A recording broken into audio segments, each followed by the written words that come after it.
Story చెప్పవా? Bore కొడుతుందా? మా చిన్నప్పుడు మేము చదువుకున్న చందమామ కథల్లోంచి నీకు చిన్న కథ చెప్తాను.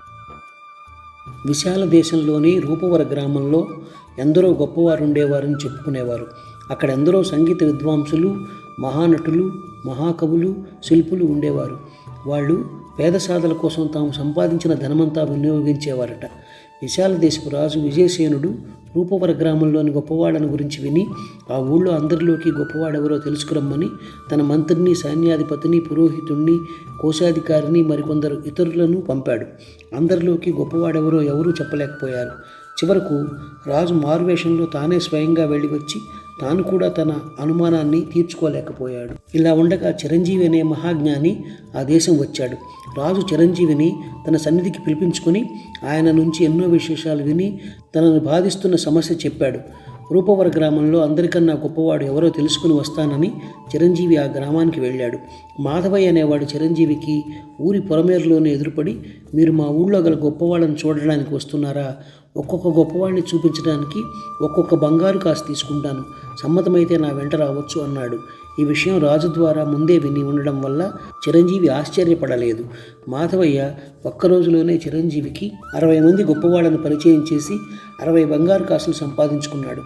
చిరంజీవి తాను చూసిన గొప్పవాళ్ళని చూసి చాలా ఆశ్చర్యపడ్డాడు. వాళ్ళు ఆయనతో తాము చేసిన గొప్ప పనులను గురించి చెప్పుకున్నారు. దేశంలో ఆర్థికంగా ఇబ్బంది పడేవారికి వారి నుంచి ధన సహాయం అందుతున్నది. రేపు ఇంకా చాలామందిని చూపిస్తాను అన్నాడు మాధవయ్య. అంతా బాగానే ఉన్నది, కానీ ఇంత గొప్పవాళ్ళున్న గ్రామంలో బంగారు కాసు వసూలు చేసే నీలాంటి వాళ్ళు కూడా ఉండడం నాకు విచారం కలిగిస్తున్నది అన్నాడు చిరంజీవి. మాధవయ్య వెంటనే తాను తీసుకున్న డబ్బు చిరంజీవికి ఇచ్చేసి, మీరు బాధపడుతూ ఇచ్చినట్టయితే నాకు ఇది వద్దు, మీకు బాధ లేకుండా ఇయ్యగలిగినంతే ఇయ్యండి అన్నాడు. చిరంజీవి ఆశ్చర్యంగా, బాగానే ఉన్నది నీ వరుస, ఈ డబ్బేం చేసుకుంటావు అని అడిగాడు. అదంతా మీకెందుకు బాబు, చెబితే మీరేమైనా ఆరుస్తారా తీరుస్తారా అన్నాడు మాధవయ్య. ఆర్చగలను, తీర్చగలను, అన్నీ చేయగలను, సంగతి ఏమిటో చెప్పు అన్నాడు చిరంజీవి. అయితే నాతో రండి అని మాధవయ్య చిరంజీవిని ఊరికి దూరంగా తీసుకుపోయాడు. అక్కడ కొన్ని గుడిసెలు ఉన్నాయి. అందులో చాలా హీనంగా బ్రతుకుతున్న మనుషులు ఉన్నారు. ఎవరు వీళ్ళు అని చిరంజీవి మాధవయ్యని అడిగాడు. 25 ఏళ్ల క్రితం మా ఊరికి ఏమంత పేరు లేదు.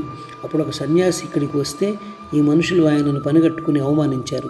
వీళ్ళ బ్రతుకులు నికృష్టమైపోవాలని, ఎవరు వీళ్ళను ఆదరిస్తే వాళ్ళు సర్వనాశనం కావాలని సన్యాసి వీళ్ళని శపించాడు. ఊరి వాళ్ళు భయపడి వేడుకోగా ఎవరైనా ఊరు వదిలిపెట్టకుండా బంగారు కాసులు సంపాదించి వీళ్లకు మనిషికి 1000 చొప్పున ఇయ్యగలిగితే వీళ్ళు మళ్ళీ సుఖంగా జీవించగలుగుతారన్నాడు సన్యాసి. మీరే చెప్పండి, ఎన్ని బంగారు కాసులుంటే మనిషికి 1000 చొప్పున పోగవుతాయి అన్నాడు మాధవయ్య. వీళ్లకు సహాయం చేసి సర్వనాశనమైపోతావని నీకు భయం లేదా అని చిరంజీవి అతన్ని అడిగాడు. అందుకే నేను పెళ్లి మానేశాను. రాత్రి ఏ చెట్టు కిందనో పడుకుంటాను. సర్వనాశనం కావడానికి నాకేమున్నది? ఇప్పటికీ నా సంపాదనతో 5గురికి సుఖజీవనం కలిగించాను. ఇంకా ఎందరికి కలిగించగలనో చూస్తాను అన్నాడు మాధవయ్య. చిరంజీవి ఆ గ్రామంలో ఇంకా ఒక్క క్షణం కూడా ఉండలేదు. ఆయన విజయసేనుడి వద్దకు తిరిగి వచ్చి తన అనుభవం అంతా చెప్పి, మీరు తక్షణం మాధవయ్యకు అవసరమైన డబ్బు పంపండి, ఆ గ్రామంలో అందరికన్నా అతనే గొప్పవాడని నా అభిప్రాయం అన్నాడు. దీనజనోద్ధరణ చేస్తున్నాడనేనా అని విజయసేనుడు అడిగాడు. కాదు, గొప్పవాడి గొప్పతనం తాను గొప్పవాడినని తన నోటితో అనకుండా ఇతరుల నోట అనిపించుకోవడంలోనే ఉన్నది.